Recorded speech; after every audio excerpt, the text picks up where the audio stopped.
Diana Pasulka and Garry Nolan, who is legitimate professor, I believe at Stanford, and Diana Pasulka was also a professor. She's a professor of religion, and they have investigated a lot of these crash sites. And the way they describe them, the people that are investigating the crash sites, the actual scientists, they call them donations. What? Yeah, donations. That's how they don't even think they're crashing like as an accident. Really? They think some of them they're just sending down here. Like, hey, figure that out, stupid. Oh, send them to some remote place. Yeah. Slam it down there, and then the government has to rope off the area. And you can still find parts in this one area of New Mexico where this one crash site was. They didn't tell them where it was. Yeah. They blindfolded them, took them out to this crash site, let them investigate it. And you can still find these pieces of some kind of metal that you can take and you can crumple it in your hand like tinfoil, and then it goes right back to the original shape. Really? It's the same thing that was described in Roswell, New Mexico. The Roswell thing is very hard because there's so many people involved and there's so many similar stories. Mm-hmm. But the problem is when a story's been told for so long, people repeat a story. Right. They're told in towns when there's no recording devices, there's no one has phones. This is a long time ago. They have regular phones, but no cell phones, obviously. And what they're doing with all this stuff is they're all talking about it, and then a narrative gets established, and then people tend to repeat narratives that are established. Right. It's hard because you're talking about something that happened in 1947, but there's a lot of things that come almost right after Roswell. One of them is a transistor, and the other one is microchips, optical. maybe. Like what is that stuff 59. called? Fiber optics. Okay. Fiber optics seem to emerge after that, and it's one of the things that's described in the crash. Yeah. The people that have described it.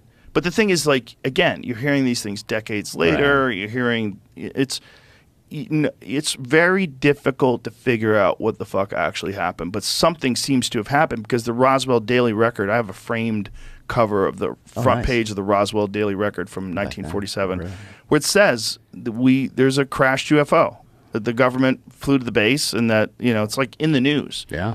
Which doesn't seem like something back then that you would just make up. Yeah. I don't know, unless there's a reason behind it, distraction. I mean, who knows? Who knows? Wild. It could be something that the United States was working on. But it seems like they were trying to cover it up so much so that they flew the wreckage in two separate planes to Wright-Patterson Air Force Base. And Truman met him there. So who knows what the real story was about Roswell. I like to think that there's something going on that's real. Yeah. But I also like to think that if the donation thing is true, and that's been going on since who knows how long, Bob Lazar claimed in the late 1980s that he had been working back engineering one of these things. And the way he described it is exactly how they see them move today, exactly how there's a video of these things moving in bizarre ways. No heat signature. They seem to be like shooting across the sky. They can hold still at 120 knot winds. He was like the Terminator 2 hand.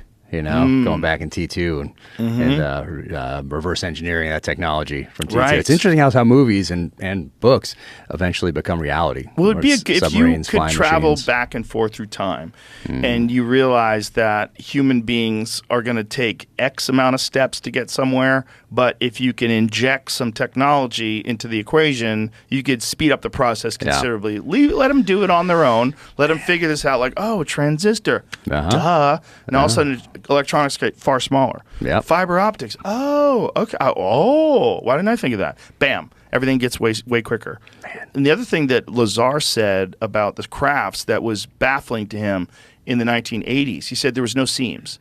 He said there was no welds, there's no rivets, there's no seams. But now we know about 3D printing. Now they can 3D print anything. And if you conceivably have a machine that's large enough, you could 3D print a spacecraft.